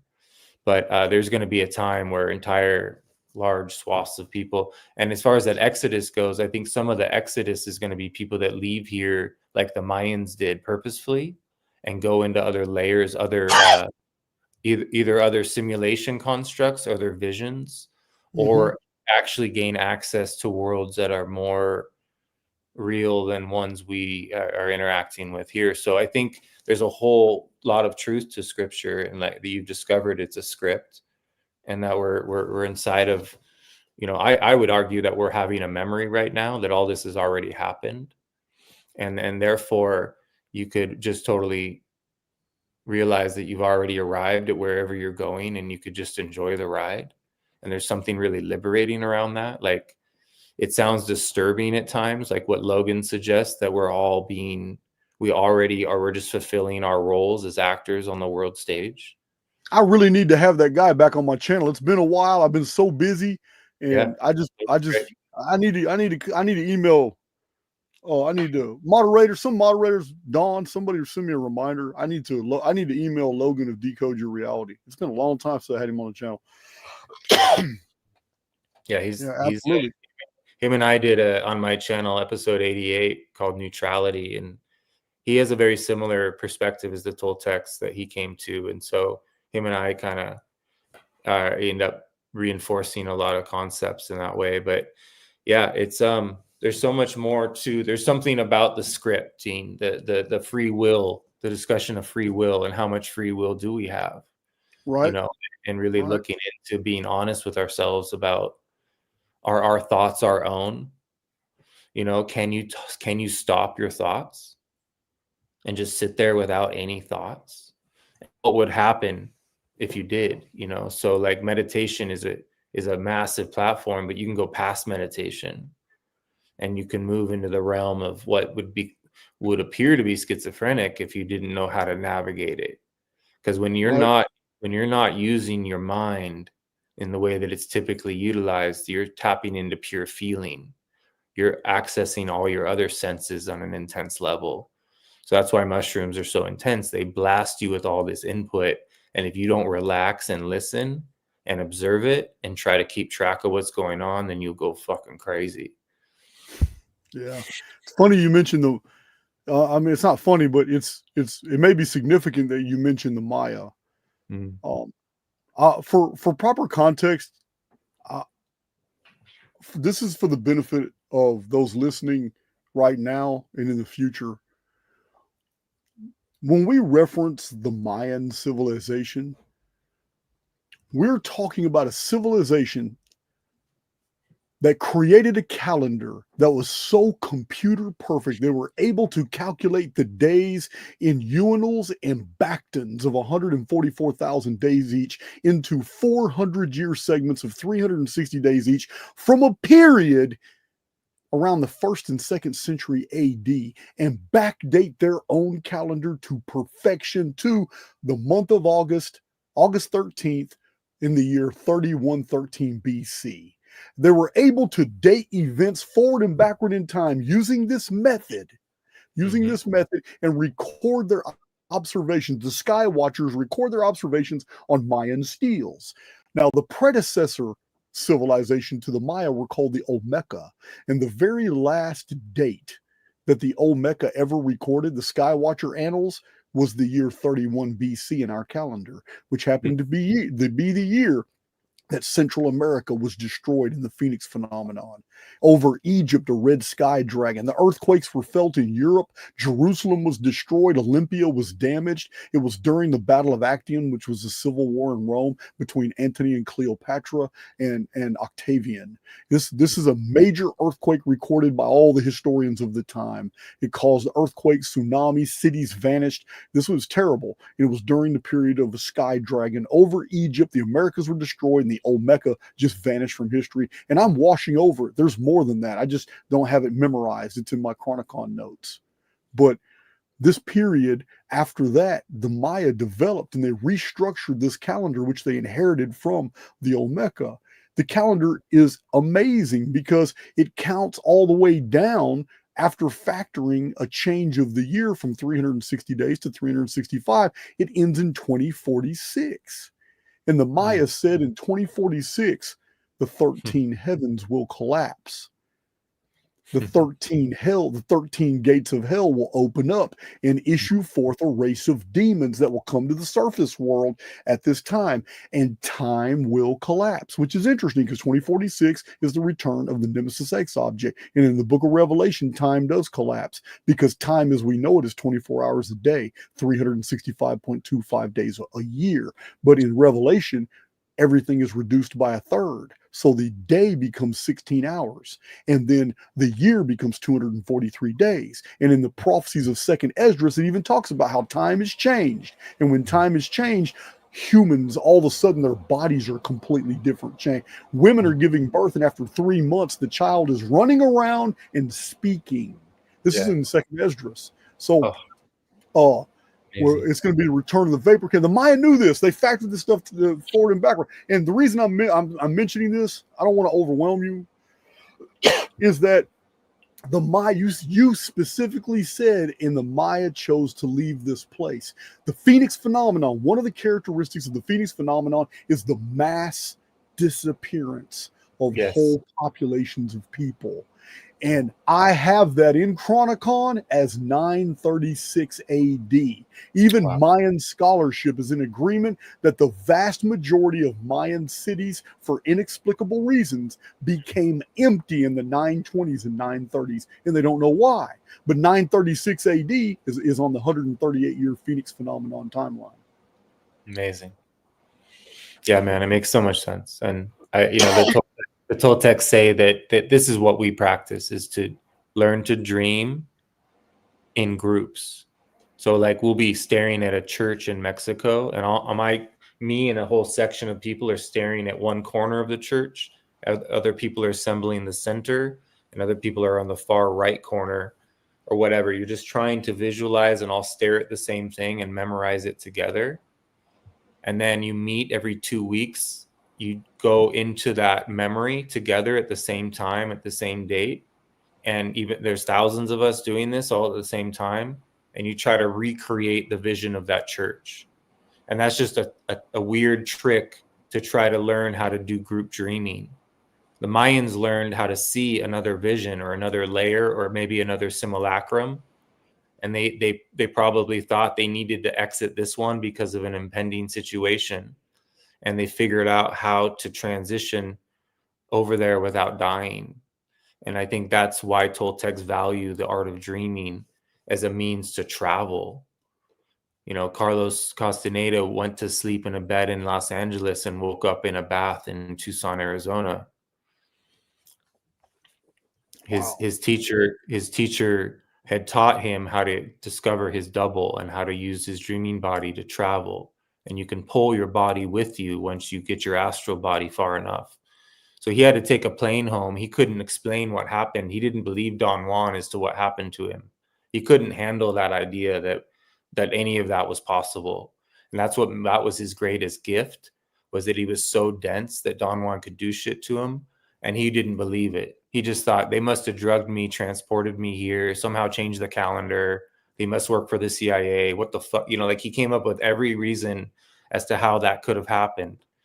But that's what the Mayans did, was break free of this place without having to wait to get kicked out. You know, like we can exit on our own. We don't have to be, the Exodus doesn't have to be like a thing in which we're like you talk about. And I'm not saying that doesn't exist too, but when you discover this place for what it is, you might get booted out because it can't have somebody around here that knows what exactly is going on, because it would reveal it to the, and I'm not sure that's your message entirely, but you know, it's just different interpretations of why people have Exodus moments. Yeah. I believe that there's going to be I believe it's becoming aware. I think the public is becoming aware now that there seems to be a nemesis phenomenon. And what I mean is Nemesis is the ancient Greek goddess of balance. This is why she's the origin of the one holding the scales. It's not justice. You understand? It's balance. Nemesis is the oldest Greek represented goddess holding the balances. And sometimes the balances were reflected in a wheel, because under the older system, the wheel had a rope with two weights. And if the weights were totally the same in the markets, it was a balance, and you had fair weights. So Nemesis, the goddess Nemesis, is often holding the wheel for that reason. Later on, as devices became more sophisticated, the wheel was supplanted for the balances, holding the scales in her hand. And then later on, Lady Justice, you know, the goddess Justice and Fortuna, they were all holding scales too. But the original was Nemesis, and it was about balance. Very similar to the concept in Star Wars about the Force. The Force wasn't about good, and it wasn't about evil. It wasn't about the Jedi and the Sith. It was about balance in being in the universe. So this is why so many things were misinterpreted by the Jedi. They automatically assumed that the Force was a beneficial deal. It wasn't. It was all about balance. Meaning when they got too out of control with their power, Yep. it allowed the Sith to deceive them because they're really deceiving themselves. So anyway, I need to do a Star Wars video because it goes deep. It goes deep. It's just my problem. My problem is I have everything ready for the Star Wars video for a long time. My problem is licensing rights. I'm going to get hit left and right using any type of their music, all their images, video clips. Yeah, you already saw what YouTube did to me. I had to put my Matrix video on Archaix TV because they hijacked it and spammed the shit out of it because you can't use video clips from the Matrix. So anyway, what I'm saying. Oh, I entertained a tangent. I was going somewhere with that. The Nemesis. So this whole concept of Nemesis is very ancient, and it was all about balance. And this is what the third horseman is the spiritual message is Nemesis, the symbol of Nemesis. It's bringing balance on the third horseman. The carnal interpretation, because every horseman has a spiritual interpretation and a carnal interpretation for the masses. The carnal interpretation was hyperinflation. That's not going to affect things the way you think they are. It's going to make 75% of the world extremely rich. A quarter of the world is going to be completely bankrupted, and all their wealth is going to be taken away. So and then the reason it's a Nemesis balance is because this is bringing balance to the situation that for a long time the elite have been siphoning all this wealth and all this stuff, but they can't take everything underground. So they're going to be leaving a whole lot of it. This third horseman, they're going to be leaving a whole lot of it on the surface, and people are going to like enter like a golden age for themselves, and not realizing that here in about 6-7 years, it's all going down. This is in the 2030s. So anyway, the reason I'm talking about Nemesis and the balance is because you just said something that triggered that idea for me to explain. Because a lot of people, a lot, including myself in the past, we automatically assume you've heard of that doctrine. Well, they have to telegraph it. They have to share it with us first in some way before they actually do it. Okay, maybe it's true, maybe it's not. I don't know. But what I do suspect, and with a lot of evidence, is that the reason the darkness, whatever they are, cataclysm protocols, whatever, or a governors set in the programming of the field, whatever they are, the darkness is allowed to go as far as it wants to go and always has been, but it knows that there will always be immortals in the construct who are empowered to counter whatever the negative power is. A positive will always be there, and it will always be given to those who have already put themselves in the position to receive that power. There will always be lighthouses in the darkness, no matter how dark it gets. So I just wanted to clarify that. That's incredible, dude. I mean, I think that's what, what's so powerful about this spiritual warfare. I mean, it is a spiritual battle. And like Robert Jordan is a great fictional writer when he writes about the way forces control people and these great epic battles that play out. And he talks about the dragon returning, the reborn, the phoenix.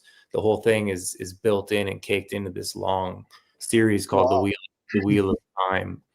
And for some reason, all these people who are meant to really have an effect on the world are all born in the same town.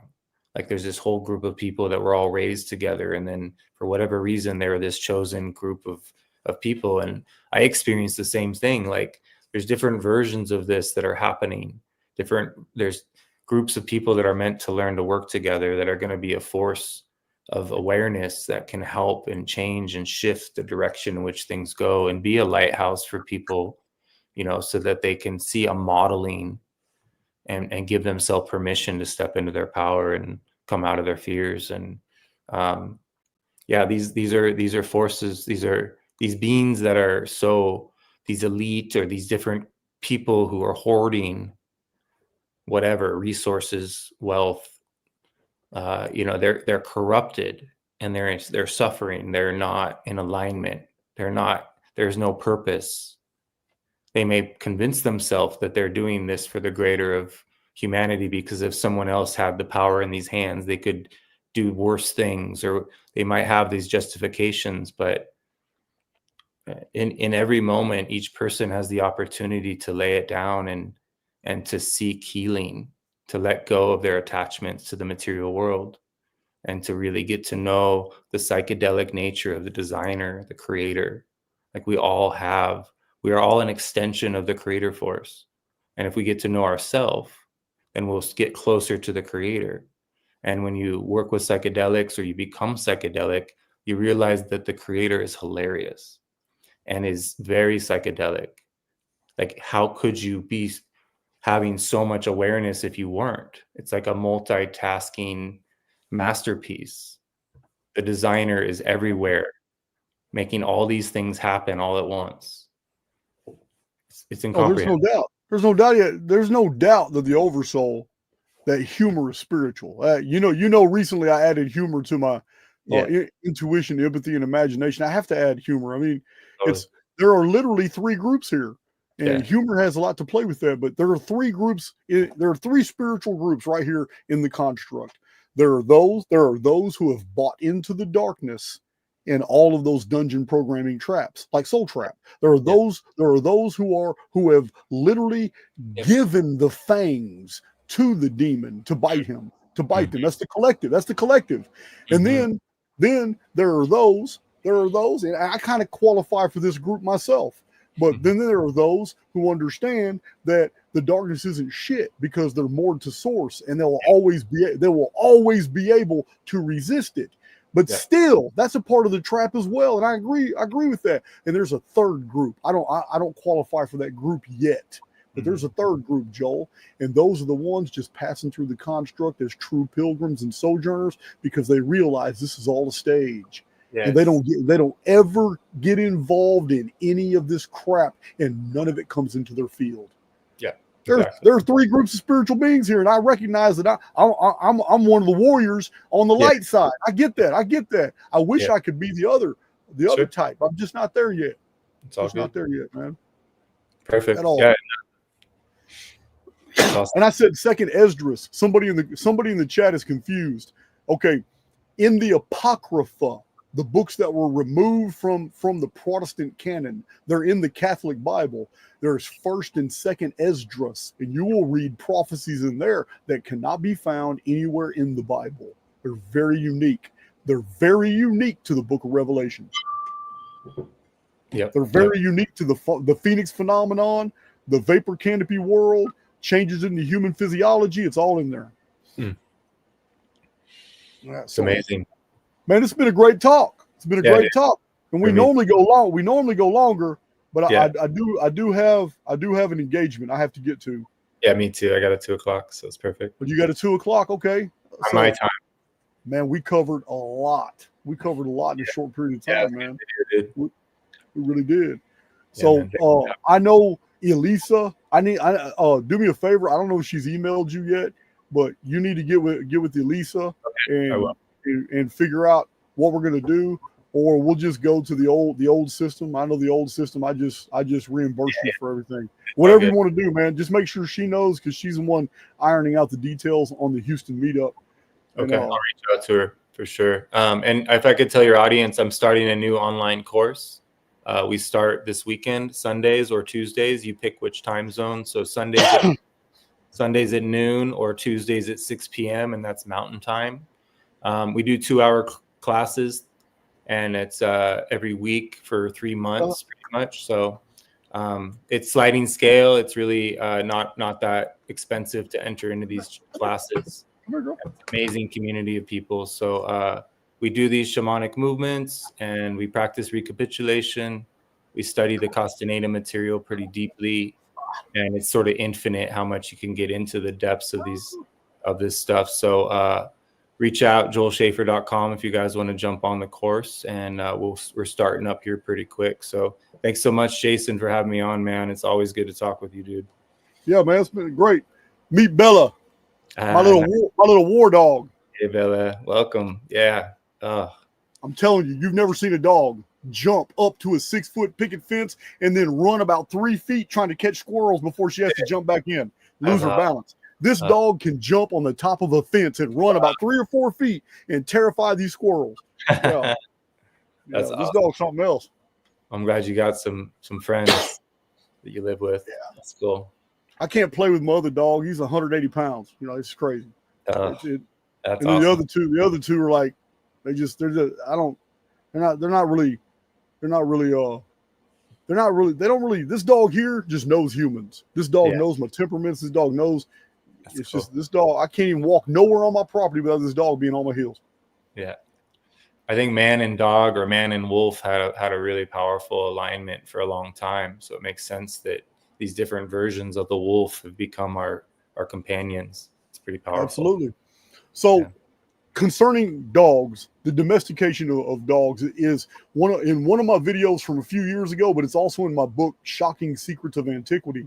The domestication of dogs is absolute evidence of the sudden explosion of urbanization, technology, knowledge. It just suddenly appeared in the 35th century BC.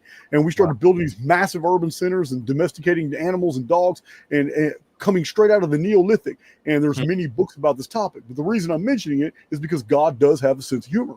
He has a great sense of humor because we have compartmentalized everything in genera and different species. We know the difference between marsupials and mammals. We know the difference between amphibians and reptiles. We have classification systems that are absolutely amazing. We know the difference between avians and reptiles. We know the difference between marine creatures, fish, octopi, crustaceans, all this. Our classification systems are very good, and they were developed over a 400-year period. But the oversoul threw in a duck-billed platypus. This thing has a duck's bill, avian features, lays eggs, has a pouch. It fits every classification, man. God has a sense of humor. Yes, that was deliberately put here as a piece of evidence for us to know you're not in a real reality. This is a joke. Awesome. It's a joke. It's a joke, man. So all right, cool. man. So do me a favor because I don't have that link, but the link to your new course, how do you get to it? Do I need to put it in the description box? It's okay. I'll send it to you right now. And if you can add it, I have your website and YouTube channel in the description box. Yeah. If you go to my website, it's called Windows and Mirrors is the class. But I'm going to send you the link, and if you can add it, perfect. Awesome, man. It's a great chat. I'm sorry I had to delay it for a couple of days. I just got Grindle Dark and we live 3 hours apart, so we have to schedule these type of things. Totally. But, yeah, man, it's been great. For me too, and, man. I will holler at you later, Joel. I'm going to play my commercial, and I will see you next time. Go ahead and send me that email. All right. See you guys. Thanks, everyone. Later, bro. Later. That was Joel of Perceiver Channel, good buddy of mine, good friend of the Archaix community. And I'm going to go ahead and play Dr. Michelle Brannick's little video clip one more time before we close this out. But I do have an engagement I have got to get to too, guys. Awesome chat. Joel and I always fit a whole lot into our chats. It's amazing. He and I got some really good energy. There's no doubt. I am Dr. Michelle Brannick, and I'm a naturopathic and chiropractic physician. We practice naturopathic medicine, which is the most powerful primary care medicine out there. I think what I do best is that I restore health, and I just love it. People today don't understand what health is. They are just so used to walking through life with chronic, debilitating illness and with pain, and they accept it. What makes naturopathic medicine so powerful is that we treat the cause of problems. We're going to treat why you're in pain. We don't just put a Band-Aid on things, we actually fix it. When you only treat symptoms, you're going to be sick forever. You keep going back every 6 months for another prescription, stronger prescription, and you never really restore health. That's expensive medicine. Naturopathic medicine is primary care medicine with a focus on supporting the body to heal itself. The body wants to be in homeostasis or in the state of health. That is its natural, normal state, and it will maintain that until we interfere with that process. Putting chemicals or toxic substances into the body prevents it from being in a normal state of health. So drugs, antibiotics, and surgeries, frankly, that should be the last resort. High blood pressure, arthritis, allergies, fatigue, digestive dysfunction.